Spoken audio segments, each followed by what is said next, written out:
The monster next door, a father's fight for justice.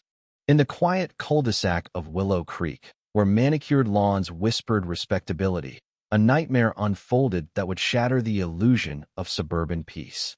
I'm Richard Hayes, a federal prosecutor who thought silence was my shield until the day Margaret Voss, the HOA president, zip-tied my autistic son, Ethan, and dragged him across our backyard like prey. What I did next wasn't pretty. I snapped her arm like kindling, but what we uncovered on her computer was far worse, a network targeting federal families, with Ethan as their first move. This isn't just a story about a bad neighbor, it's about what happens when evil hides behind a clipboard and a smile. I've spent 20 years coordinating interstate kidnapping cases and witness protection protocols, my mornings locked in encrypted calls about predators hiding in plain sight. Yet I never saw Margaret coming.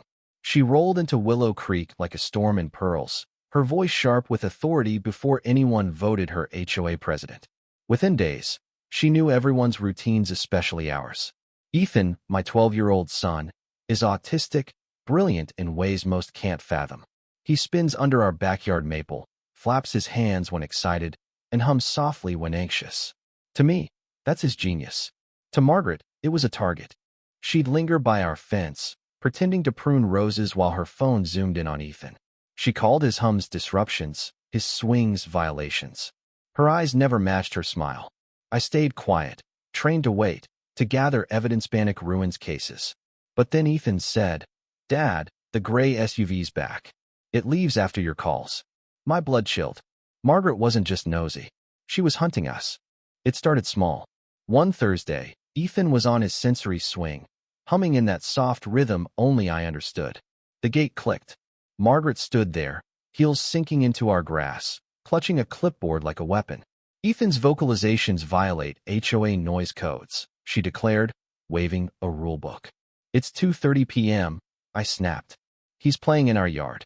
She didn't flinch. "Order matters, Mr. Hayes. Special needs don't excuse chaos." I stepped closer.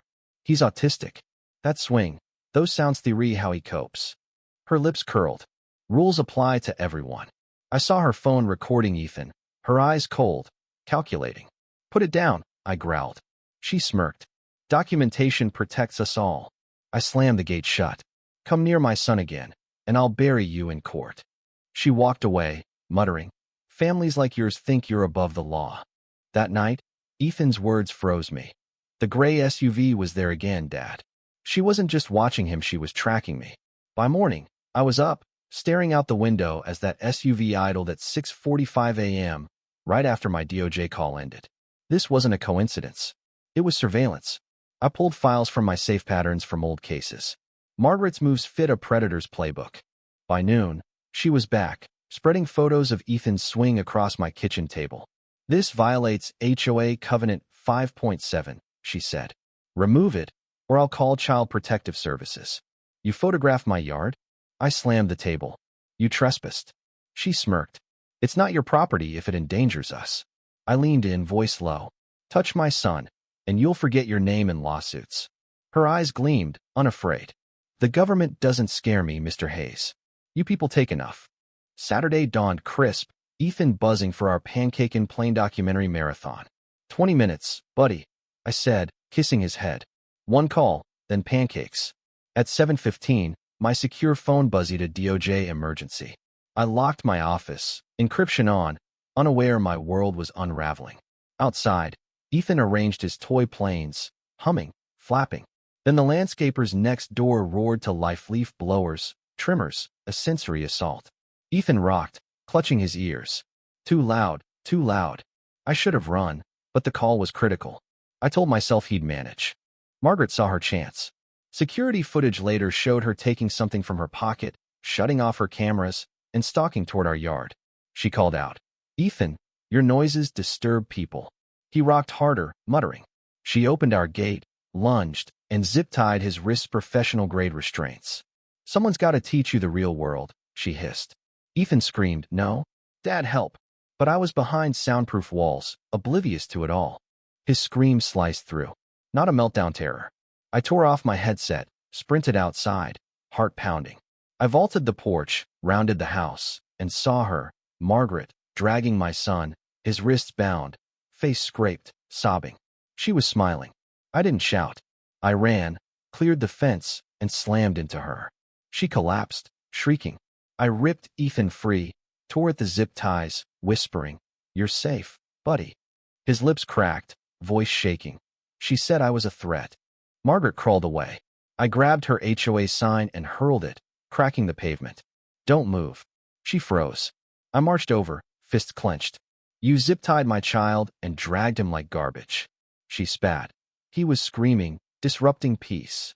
I yanked her up by the collar. "Screaming's worse than kidnapping a disabled kid?" I flashed my badge. "Richard Hayes, U.S. Attorney's Office, Arizona." "That's felony kidnapping, assault, trespassing." Her face paled. Sirens wailed. Mrs. Larson, our neighbor, filmed it all, shouting, "She attacked him." "I got it." FBI van screeched up. Margaret muttered, "This wasn't supposed to happen," as they cuffed her. Agent Laura Kim approached. "We've seen the footage. Those restraints were premeditated." I handed her the zip ties. She timed my call, turned off her cameras. This was planned. Kim's jaw tightened. "We'll treat it as an operation." Margaret's mask slipped in custody. "You people hide behind badges, coddling your freak kids," she hissed. This wasn't just HOA tyranny, it was hate, organized. Her home search cracked it open. A folder, Patriot Compliance, held dossiers on 17 federal families, RS agents, DEA handlers, judges, all with disabled kids. Photos, schedules, behavioral notes. Ethan's file listed his swing, his hums. A digital map showed coordinated tactics, encrypted chats, and code words like enforcement. Agent Kim said, "She's part of an anti-government network targeting your kids as soft targets." I growled. "They mess with our kids, we burn them down." Kim nodded. "We're launching a multi-state investigation. You're our weapon." That night, Ethan didn't speak, curled up with headphones, eyes dim. I sat by his bed, whispering about planes, pancakes, and Legos. At dawn, he blinked. "Did they arrest her?" I nodded. "FBI's got her." He whispered. I remember her voice, her smell. "I want to tell the judge." My throat tightened. "You sure?" He nodded. She thought I was weak, but I saw her patterns. "I want to help other kids." Ethan wasn't broken, was ignited. In the hospital, Dr. Susan Grant said Ethan was stable but retreating, common for autistic kids post-trauma. I vowed he'd come back. When he spoke, demanding to testify, I knew Margaret had lost. She faced federal charges, kidnapping, hate crimes, and civil rights violations. The network unraveled 2 contacts linked to similar HOA schemes in Colorado and Idaho. Ethan's testimony, clear and fierce, exposed their tactics. The judge sentenced Margaret to 15 years, and her accomplices were detained. Willow Creek changed. The HOA dissolved, replaced by a community council. Ethan's swing stayed, his hum a badge of strength.